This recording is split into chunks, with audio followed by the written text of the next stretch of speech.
Welcome back to Marathon Arena Adventures. I'm Abin, one of NEFX, and we are still exploring Marathon 2 Archives uploads. Bungie Archives, that is.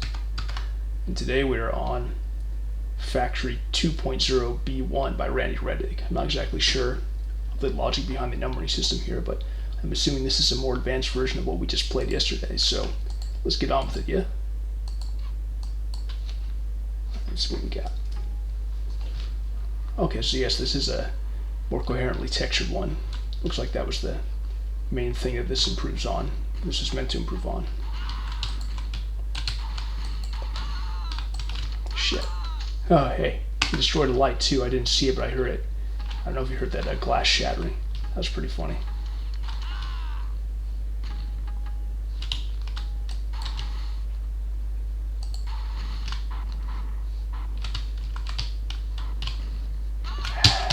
Not doing anything right.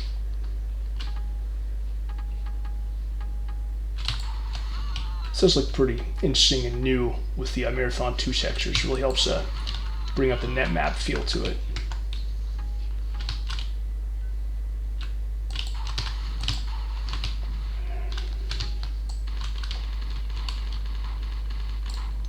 The hell? Oh, got killed by another one. Kill that one at least.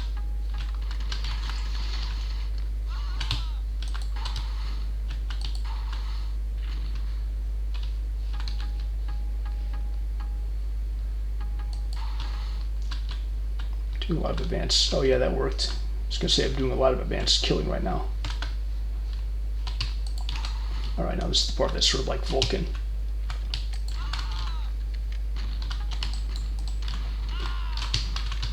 There we go. Now I'm killing.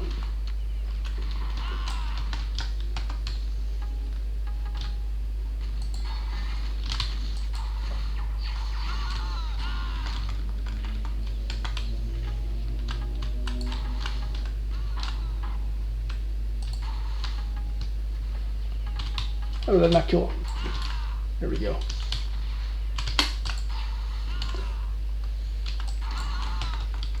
Alright, let's see if there's any more added architecturally. Looks like I explored just about everything around in here.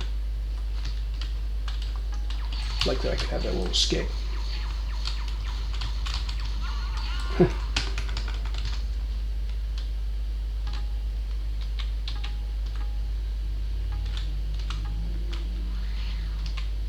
Okay, so this takes me somewhere new. There we go, yeah, there is more of the map. Don't know if there already was in the last version, I just didn't get to it, but yeah, I like this. Pfhactory is one of the best, most easily repurposable solo maps for multiplayer. Obviously there have been many attempts over the years to repurpose at least segments of single player maps for that purpose, but Pfhactory is one of the more natural ones, especially with a full house game of 8 players total, which is how I have it set up right now. Anyway, we already know how Pfhactory is. You can definitely see just from the Marathon Racking character playthrough alone, and if you haven't watched that already, definitely watch it. But we're done for today, and next time on Marathon Arena Adventures, we will explore the maps made by someone named Dan Ski Man. We've got all these here, starting with the Crossroads of Hell. Until then, thanks for watching. See you next time.